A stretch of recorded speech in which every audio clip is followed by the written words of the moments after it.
Ысык көлдөн сыры же көл түбүндөгү шаар.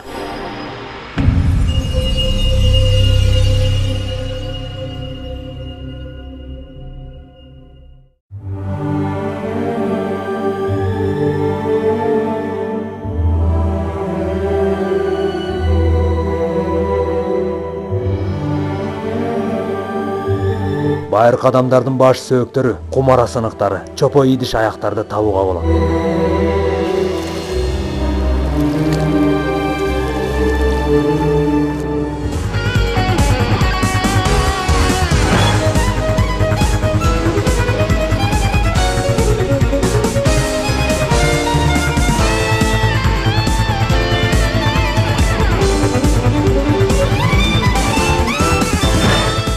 Бул табылгаларды көрүү менен алардын ар кыл мезгилдерге таандык экенин байкоого болот.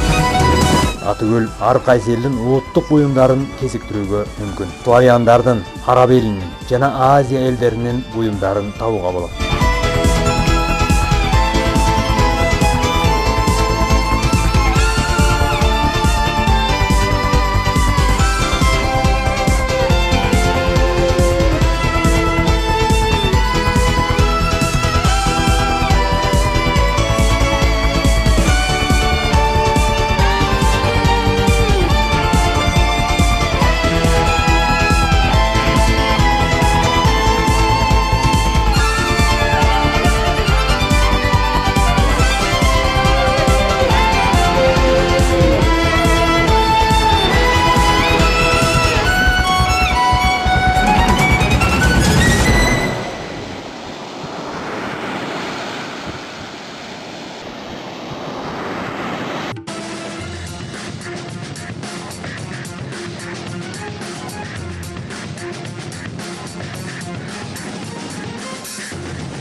Таң кала турган жагдай жаралат. Кантип бир аймактан бөлөк элдердин мынча көп буюмдары табылып калды?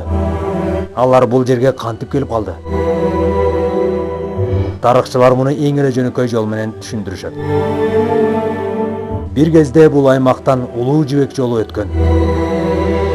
Ал бир жагы Борбордук Азияга алып барса, экинчи жагы Жер ортолук деңизине алып барган.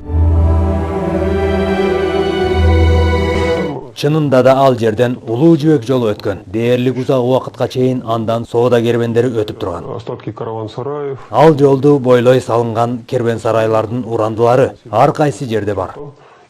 Кербенчилер аларга түнөп, жолун андан ары улантышкан. Мындан тышкары соодагерлер ар кайсы элдин буюмдарын дал ушул жол аркылуу алып өтүп турган.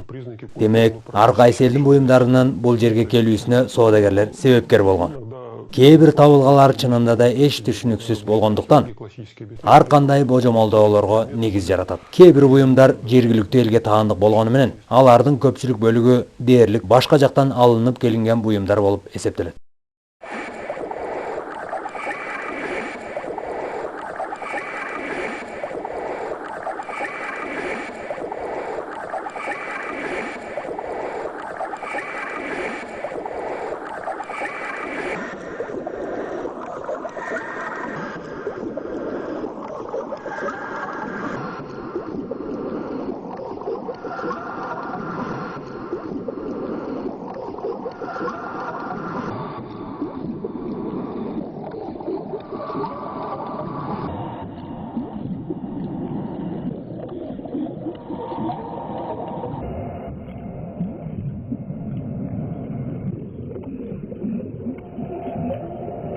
Көл түбүн изилдөөгө алып, андан табылган буюмдарды иликтеген изилдөөчүлөр бир жыйынтыкка келишти.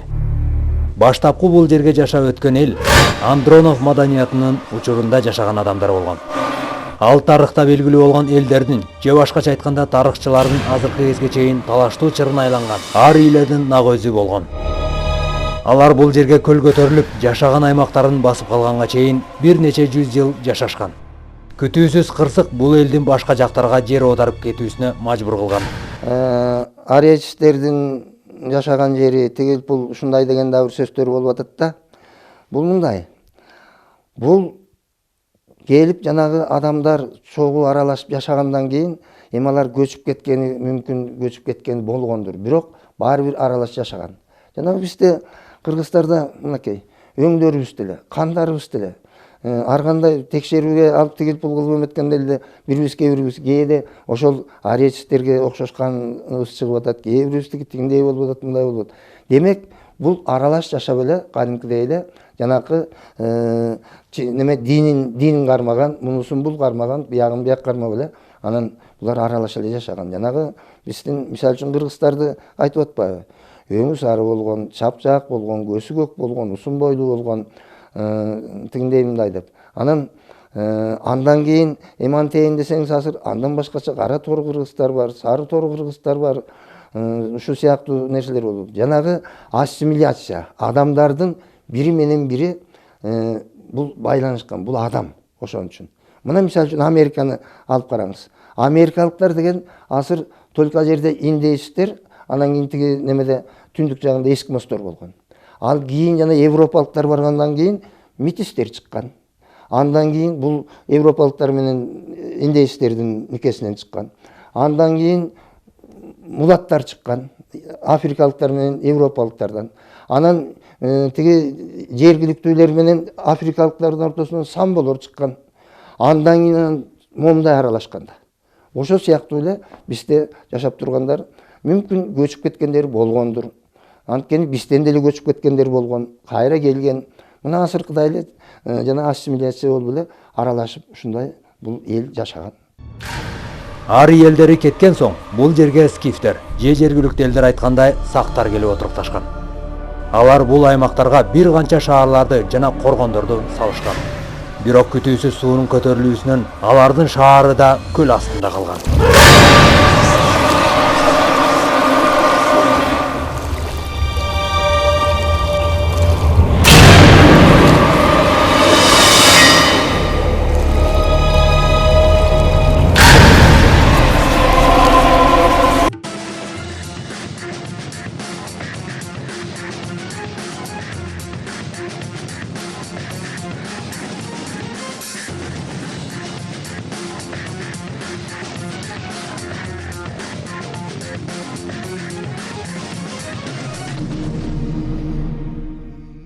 На дне озера Археологиялык изилдөөлөр көлдүн алдында бир нече калктуу шаар курулуштары болгонун далилдеп отурат. Биздин изилдөөчү экспедиция тарабынан кеминде 10 табылга табылды. 10, а более 10 были Бизге чейин бери дегенде эле жүздөгөн байыркы буюмдар табылганын көрдүк. быть до сотни объектов. Көл алдында бир канча майда жана чоң курулуштагы шаарлардын пайдубалы азыр да изилденип жатат. Маленького размера. Бирок суучул археологдор Ысык көл алдындагы табылгалардын эң баалуусун 2003 жылы таап чыгышты. Жакшылап караңыздар. Суучулдар белгилүү райондун аймагынан суу түбүнө түшүп жатышат. Бул аймакта суучулдар бир канча жума изилдөөгө алышкан. Бирок азыр гана алар суу түбүндөгү кумдан төбөсү чыгып турган бул буюмду таап отурушат. Табылганы алып чыгуу үчүн 2 күндүк убакыт кетти.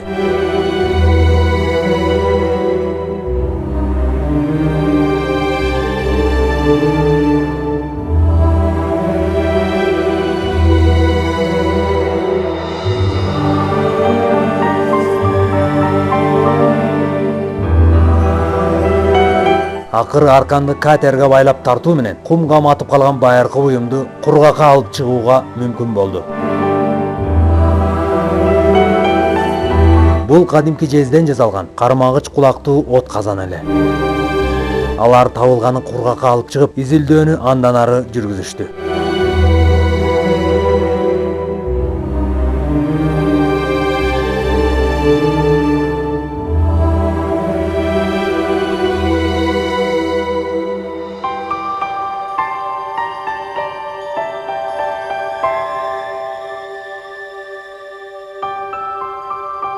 Бир нече күндөн кийин алар дагы бир от казанды таап чыгышты.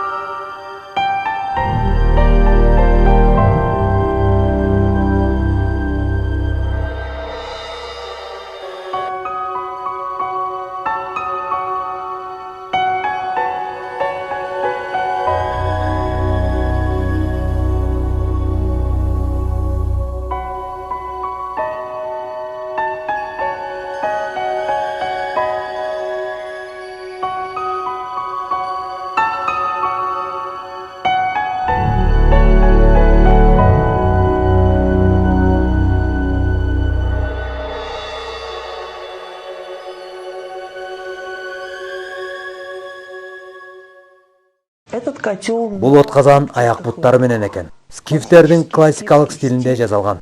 Аяк буттары айванаттын бутунун үлгүсүндө болгон. Казандын курамы нак колодон турат. Өңү бир аз бөлөгүрөөк.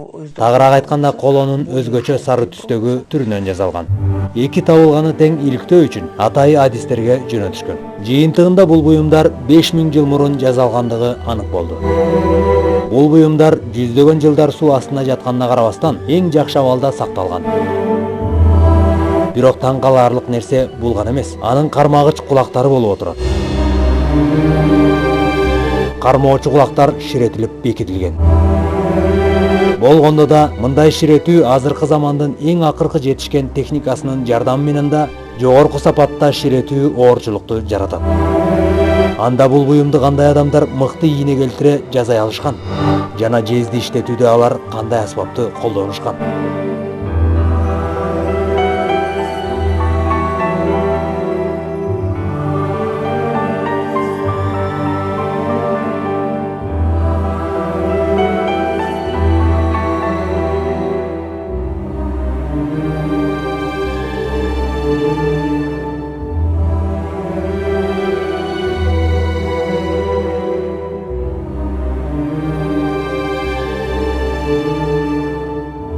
Часть ушек... Кармагыч кулакчалардын экөө тик, асууга ылайыкталса, эки кулакчасы жаткан таризде көтөргөнгө ыңгайлуу болуп жасалган. Бардыгы тең ширетилип бекитилген. Абдан кылдат жана кооз ширетилген. Атүгүл азыркы техникалык мүмкүнчүлүк да бул буюмдун деңгээлин жогорку экендигин тастыктайт. Бул буюм албетте кол менен жасалган. Бирок бул буюмду бир кезде кантип жасашкандыгын тилекке каршы биз айта албайбыз.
Антке менен Ысык көлдүн эң бир сырдуу жана даңазалуу тарыхы Дале көл түбүндө катылып жатат.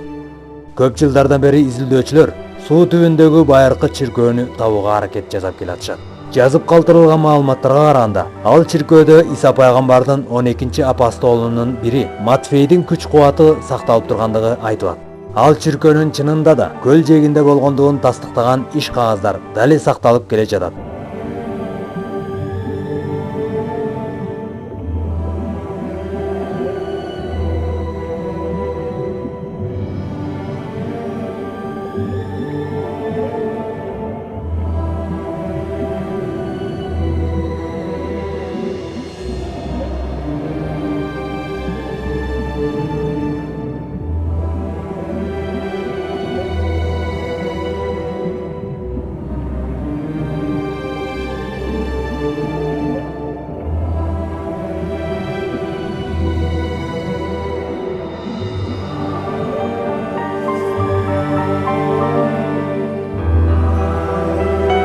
Бул чиркөөнүн турган жайын орто кылымда чийилген Каталон картасы да көргөзүп турат.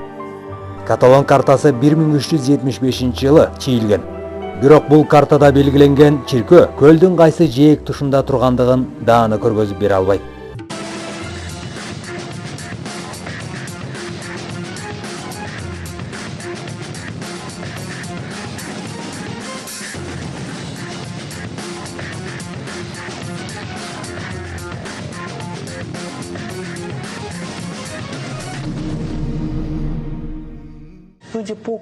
Болжол менен Каталон картасында чиркөө көлдүн түштүк жээгинде болгондугун көргөзүп турат.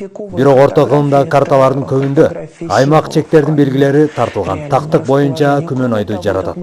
Анан да чиркөөнүн көлдүн түштүк тарабында болгондугу ажырым ойду жаратат. Андыктан чиркөөнүн кайда болгондугун аныктоого эч мүмкүн эмес.